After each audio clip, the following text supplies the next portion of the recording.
Hello दोस्तों, स्वागत है आपका गौरव एजुकेशन में। तो दोस्तों इस वीडियो में हम सीखेंगे कि एपी वाले क्वेश्चनों को हम किस तरह से ज्ञात करते हैं। जैसे कि यहाँ पे हमने एक क्वेश्चन एपी वाला ले रखा है जो क्या है 1 कोमा के 3 कोमा के 5 इस तरह से श्रेणी है। जैसे कि यहाँ पे हम क्रम लगाएं तो यहाँ से देखो कितने का अंतर है, 2 का अंतर है। इसी तरह से यहाँ पे भी 2 का अंतर। अब इसके बाद क्या आएगा, 7 आएगा, फिर 9 आएगा। इस तरह से श्रेणी है। इस श्रेणी में हमें बताना है कि इस श्रेणी का कौन सा पद 25 है, मतलब कि 25 जो है वो कौन सा पद होगा ये हमें बताना है। ठीक है, तो यहाँ से देखेंगे जैसे कि ये क्वेश्चन है।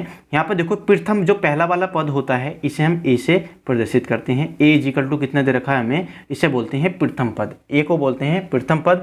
अब इसे बोलते हैं जो सेकंड वाला हमें पद निकालना होता है तो वो क्या होता है, सारवंतर। सारवंतर को बोलते हैं डी, जिसे डी से प्रदर्शित करते हैं।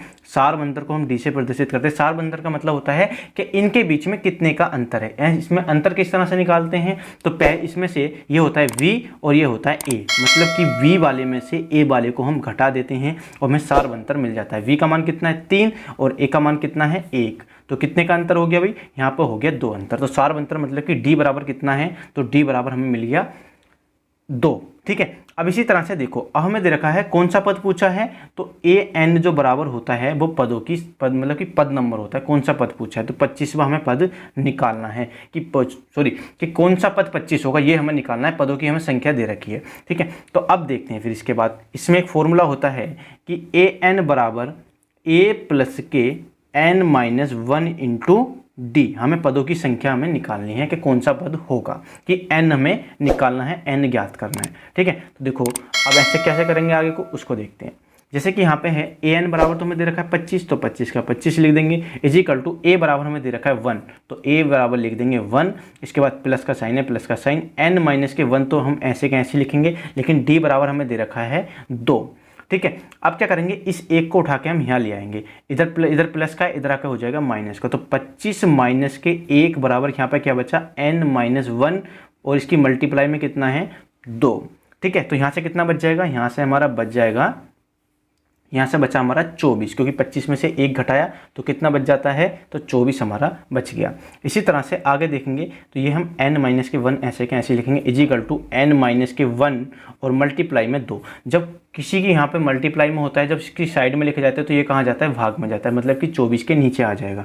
तो 24/2 इज इक्वल टू यहाँ पर बचता है n-1 और इसे इससे काट देंगे तो कितनी बार कटेगा, 12 बार हमारा कट जाता है 24 2 से।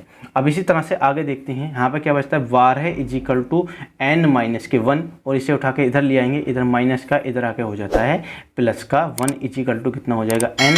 तो हम n का मान निकालें तो यहाँ पर क्या हो जाएगा, 13 बराबर हो जाएगा n, या लिख देते हैं n बराबर 13। ठीक है, तो यही क्या हो जाएगा, इसका आंसर हो जाएगा। तो बताओ कौन सा पद जो है 25 होगा, तो इसका 13वां पद क्या होगा, 13वां पद 25 होगा। तो यहाँ पर लाइन लिख देते हैं, अतः एपी का 13वां पद 25 होगा। ठीक है, तो ये लाइन हम लिख देते हैं इस तरह से नीचे। ठीक है, तो यही क्या हो जाएगा, इसका आंसर हो जाएगा। तो उम्मीद है आपको पद निकालना आ गया होगा। आया हो तो वीडियो को लाइक कीजिए और चैनल को सब्सक्राइब भी कीजिए और बेल आइकन को प्रेस भी कर दीजिए ताकि इस तरह की वीडियो का नोटिफिकेशन आपको टाइम से मिल सके। तो दोस्तों इस वीडियो में इतना ही।